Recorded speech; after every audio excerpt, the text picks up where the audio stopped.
Elf Sorcerer. Okay, my...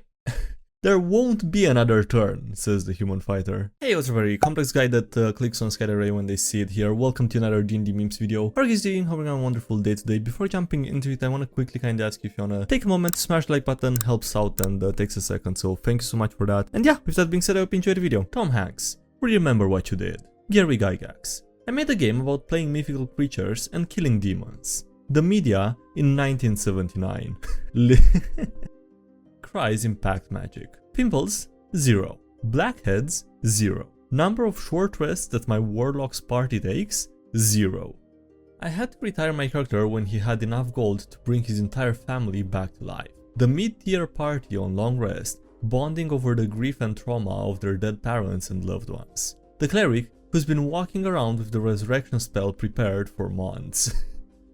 Legend has it that if you read from the ancient text of Eula, the Mummy Lord 486 will come alive. DM. I couldn't find a good battle map online, so I had to improvise. Behold, the ancient city of Asus. Alright. This is actually a pretty good one. So, actually I like it. A handy trick for lengthy dungeons. The Warlock using one with shadows to short rest right outside the boss's room. Thanks for getting them to ruin Warlocks. Long rest after every fight players. Looking at a character can't benefit from more than one long rest in a 24-hour period, and a character must have at least one hit point at the start of the rest to gain its benefits. Yeah, I'll just ignore that. What do you mean hitting someone with -3 damage doesn't heal them? No, that's not how that works. Negative damage on a hit heals, go brr, and I mean yeah, negative healing damages them, right? Domain of Peace, by any means necessary. Say your prayers. Very good. See you next Sunday. Tune in next week for more Artificer Cleric. I mean, if it works, I guess. I don't know why this keeps happening. My interest in the character that I've been itching to play for months, leaving my body the minute I actually start playing them. Yeah, it's actually more fun to make characters than playing them. I'm neither square nor level. I'm concerned. DM gives us a level up before the next big arc. Rogue takes a level in Warlock. Patron is chill NPC that we've all met before. He gives the rogue a powerful artifact hammer as part of her pack. Square hammer by Ghost starts popping up on my DM's my mix. A cursed puppet played dead after my players attacked it. They didn't like it getting back up. DM, you defeat the puppet for the second time. What would you like to do now? The very angry party. Dismember this baby. Yeah, I know that Warlock is a thing, but slap this on a fighter and let's see what happens. The Hobgoblin says, one of your characters can now cast a single first level spell as if it was a cantrip. What is the biggest shenanigan you can pull out with this? DM, why don't you interact with my character? Their character. DM, at the bar you see a cloaked, hunched over man. His hair is made out of diamonds, his hands are pure adamantium. His third ghost arm is stirring his coffee with its ghost pinky while he's practicing jutsus with his physical hands. His name is Trag Eddie and he's a level 25 rogue. Players. Who else is in the tavern? There's Jesse McNutt, a druid who can turn into a squirrel. I want to talk to Jesse McNutt. That's probably better, to be honest.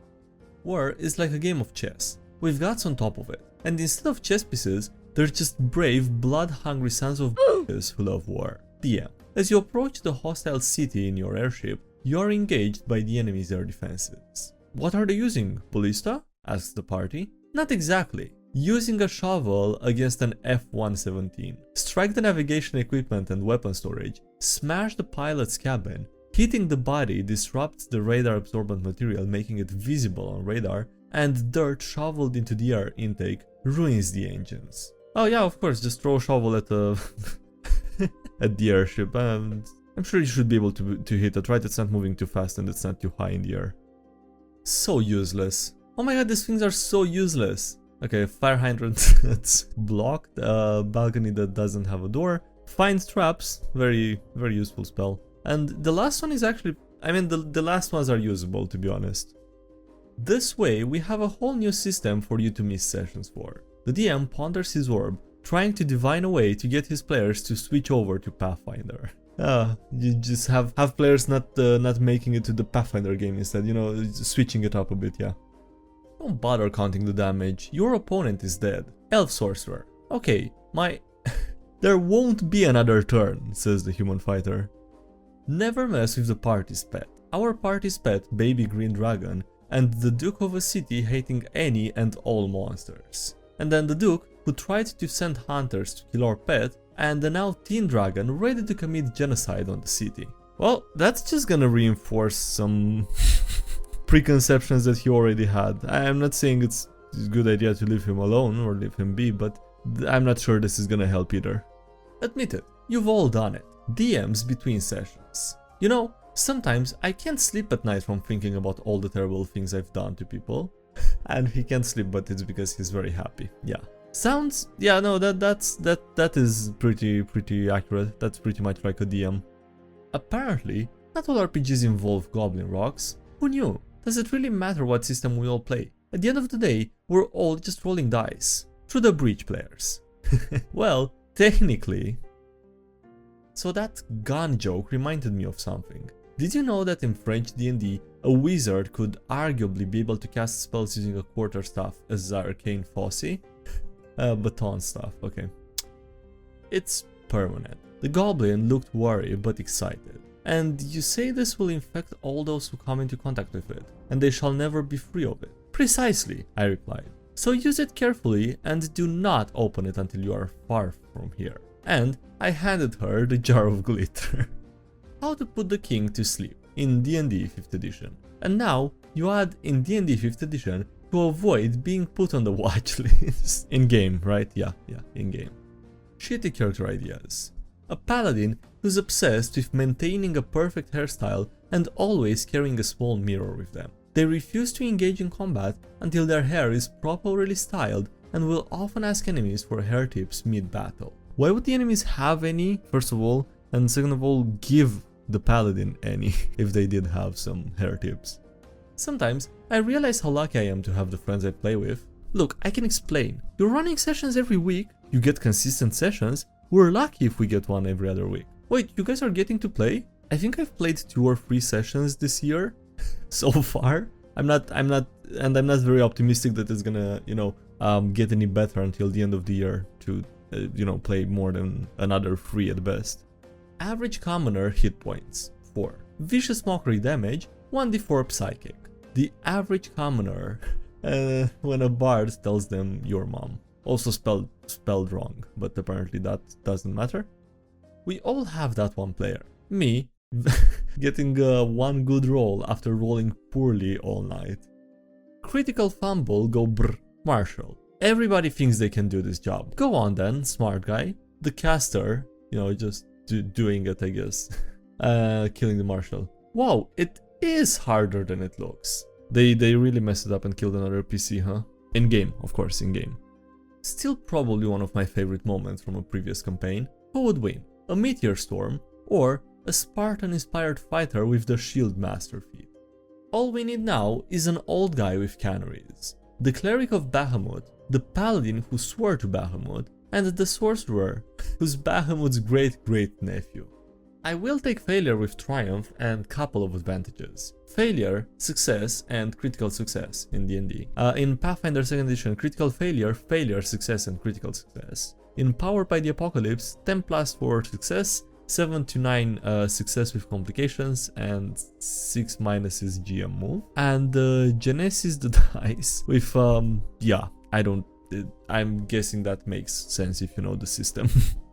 No red flag can stop them. The witch approaches you. A large centipede is coiled around her neck like a scarf. Players. Fuck that. I ain't trusting no witch. She looks to be in her late 20s. Greetings, miss. We are brave adventurers. Could we be of service to you? DM secret. You are God. You can put whatever you want in your encounters. My players are too strong. They destroy all of my encounters. Why don't you make your encounters harder? I mean, it's not very easy to balance them unless you want to, fudge rolls and stuff mid-fight. And you don't want to TPK, right?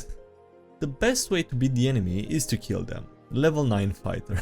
Good quote. A sorcerer and wizard devising a plan, and, the fighter. And probably any other marshal, right? Because that's all they can do. As a DM, it was really fun choosing an appropriately overpowered spell to help the party. when the cleric's divine intervention works. Cleric questioning her faith. I did it, DM. She did it. The rest of the party, which is half down or dead and about to get glassed by an ancient red dragon. She did it. What do you mean he's dead without saves? Paladin is one-shotted by the big bad evil guy. No save required. My bard casting healing word. Justified tears. She took True Strike and didn't realize how much it sucks until session 3. Honest reaction. I play with a rogue PC who hasn't learned how the mechanic works after nearly a year. I am once again asking if I have sneak attack. I think you should probably lower your expectations a bit. I mean, it's only been a year. That's like, what, 5 sessions at best? Maybe 10 if you're lucky. From 0 to hero, when the warlock is able to take an hour-long break twice during the day. Sometimes, I think I'm God. Has this been established? Draconic is well. Change my mind. Apparently it's been established now, alright. No one is gonna contest the decision. Sutaning Suturaiko. The monk intending to ruthlessly stunlock the big bad evil guy until they die of old age. Wild shape is how we become the goodest boy. Turning into a wolf to fight. Turning into a puppy to distract enemies. Turning into a wolf spider because it's a native beast of another rail. Turning into an orca dog puppy to be the goodest boy on land and sea. I actually had no idea that even existed. Alright. DM burnout is real. How my homebrew campaign started and how it ended. I mean, at least it ended, you know. If it ended, then it deserves some bonus points. Most of them would have the same progression, like from how good to how terrible it ends, but the stopping point is like, you know, in the middle of the horse at best. I'd rather have the worst homebrew made by hand than the best made by a machine. Dungeon Master's Guy, Guild. Terrified by a deluge of shitty AI generated homebrew, featuring not stolen, just AI art. People here say that marshals suck and then in their next breath argue for 5-minute adventuring days and allowing like silvery barbs. Who thinks casters are overpowered? Literally everyone, supposedly. Who wants Wizards of the Coast to nerf casters? Literally no one, for the second question. That was an awkward moment. Me explaining how magic is real and how the technocracy is hiding it from people with science, and my friend passing by who doesn't know what Mage the Ascension is. It's the cool part of the spell. Thunderwave should push farther when upcast. Change my mind. No, that's a very valid point actually, I think. When the party invites you as a healer, but you don't feel like playing cleric, Goblin Hell Knight healer. The party won't receive damage if there is no one to deal damage. Yeah, okay. I mean, he's not wrong. It's not exactly right, but it's not wrong. Gaming as an adult be like. Does that say Dungeons & Dragons? No, it says Schedules and Conflicts. Alright, on that note, that's been it for today's video, so thank you so much for watching, I hope you enjoyed. Don't forget to like it and subscribe if you haven't already. Also, thank you to everyone supporting the channel on Patreon, as well as YouTube, so thanks so much for those. Links below if you check them out, there's on social media, it's already Discord and anything else. And yeah, that's it, thanks again for watching, I'll see you next time. Bye.